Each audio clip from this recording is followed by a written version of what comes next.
10 రోజుల పెద్ద పండుగ వచ్చేసింది. మన ఇంటి పక్క సందులో పిల్లలు 5 రోజుల కోసం చిన్న వినాయకుడి విగ్రహాన్ని పెడతారు. ఇంకొంచెం దూరం పోతే మెయిన్ రోడ్డు పక్కనే కొంచెం పెద్దోళ్ళు పెద్ద వినాయకుడ్ని పెడతారు. 5 అడుగులు, 10 అడుగులు, 20 అడుగులు, 50 అడుగులు ఎంత పెద్ద వినాయకుడుంటే ఆ ఏరియాకి అంత క్రేజ్ అన్నట్టు. నవరాత్రి ఉత్సవాలు జరిపి పూజలు చేసి నిమజ్జనం చేయడంతో వినాయకుడికి చేసే అతిపెద్ద పండుగ పూర్తవుతుంది. వినాయకుడికే ఎందుకు ఇంత పెద్ద వేడుక? వినాయక చవితి గురించి, వినాయకుడి గురించి కొన్ని విశేషాలు. విఘ్నేశ్వరుడు, గణేశుడు, గణపతి, గజాననుడు, లంబోదరుడు, ఏకదంతుడు. ఇలా ఏ పేరుతో పిలుచుకున్నా విఘ్నాలను తొలగించే దేవుడు వినాయకుడే. అది దంపతులు శివపార్వతుల పెద్ద కుమారుడు వినాయకుడు గురించి స్కంద పురాణం, గణేశ పురాణం, శివపురాణం, వరాహ పురాణం. ఇలా ఎన్నో పురాణాల్లో కథలున్నాయి. కాని స్కంద పురాణంలోని కథే వినాయక వ్రత కల్పంలో వినిపించేది. స్వర్గంలోకంలోని దేవుళ్లందరూ విఘ్నాలకు ఒక అధిపతి కావాలని కైలాసానికి బయలుదేరి శివుడ్ని కోరితే ఆయన వినాయకుడిని విఘ్నాధిపతిగా ఎంపిక చేశాడు. వినాయకుడు పెట్టే విఘ్నాలను తప్పించుకుని ఆ పనులు పూర్తి చేయడం మానవులు ఎవ్వరికైనా కష్టమైన పనే.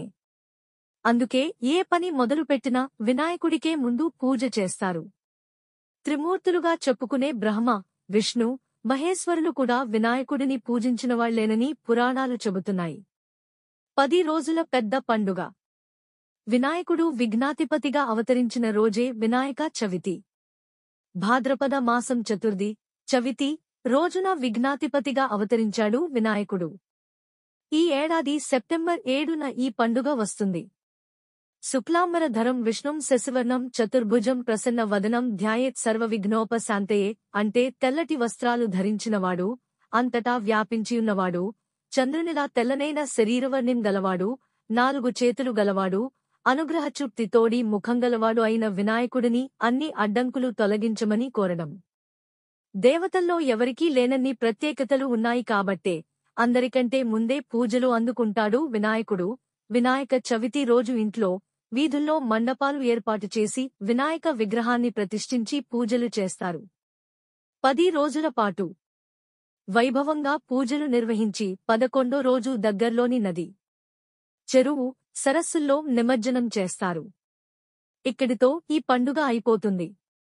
ఈ పండుగ ఉద్దేశం ఆ దేవుడ్నే భూమ్మీదకి రప్పించి వైభవంగా ఆయనకు ఉత్సవం చేసి తిరిగి ఆయనను తన లోకానికి పంపించడం. భక్తి, శ్రద్ధలతో వినాయక చవితి ఉత్సవం నిర్వహిస్తే ఎంతో మంచి జరుగుతుందన్నది భక్తుల నమ్మకం. ఈ సమయంలో ఏదైనా పని మొదలు పెడితే అది విజయవంతంగా పూర్తవుతుందని విశ్వసిస్తారు. వినాయకుడి జననం. వినాయకుడి జననం గురించి మనం చెప్పుకునే కథ స్కందపురాణంలోనిది. గజాసురుడనే రాక్షసుడు శివుడి కోసం ఘోర తపస్సు చేసి ఆయన అనుగ్రహం పొందుతాడు. నీకేం కావాలో కోరుకో అని గజాసురుడు అడిగితే, నా కడుపులో ఉండిపో అని కోరతాడు. గజాసురుడు అడిగిన కోరికను తీర్చేస్తాడు శివుడు. కాగా ఈ విషయం తెలిసిన విష్ణువు గజాసురుడి దగ్గరికెళ్లి అతని కడుపులో ఉన్న శివుడ్ని బయటికి తీసుకొచ్చే ప్రయత్నం చేస్తాడు. ఇక తన చావు తప్పదని అర్థమైన గజాసురుడు శివుడ్చి ఇంకో కోరిక కోరతాడు. నేను చనిపోయిన తరువాత తన తలను లోకపూజ్యం చెయ్యాలి అని కోరతాడు. ఇక శివుడు కైలాసానికి తిరిగొస్తున్నాడని తెలిసిన పార్వతీదేవి నలుగు పిండితో ఒక బాలుడ్ని తయారుచేసి ఆ బాలుడ్ని వాకిట్లో కాపలాకు పెట్టి స్నానం చేయడానికి వెళ్తుంది. శివుడు తిరిగొస్తాడు. ఇంటి బయట బాలుడు శివుడ్ని లోపలికి వెళ్లకుండా అడ్డుకుంటాడు. కోపంతో ఆ బాలుడి తలను నరికేస్తాడు.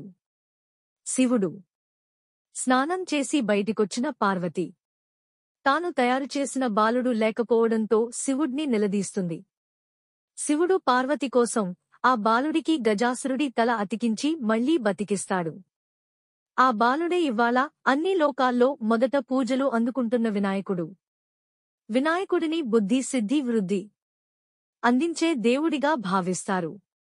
మంచి మేధస్సు, ఆలోచనా తీరు వినాయకుడిని పూజిస్తే వస్తుందని నమ్ముతారు. అదే బుద్ధి. అందుకే వినాయక చవితి రోజున విద్యార్థులు తమ పుస్తకాలను దేవుడి దగ్గర ఉంచి మంచి చదువు ప్రసాదించమని కోరుతుంటారు. ఇక పని మొదలుపెట్టినా అందులో అభివృద్ధి సాధించాలంటే వినాయకుడిని పూజించాలి. ఏ యోగం దక్కాలన్నా దేవుడి అనుగ్రహం తప్పనిసరి.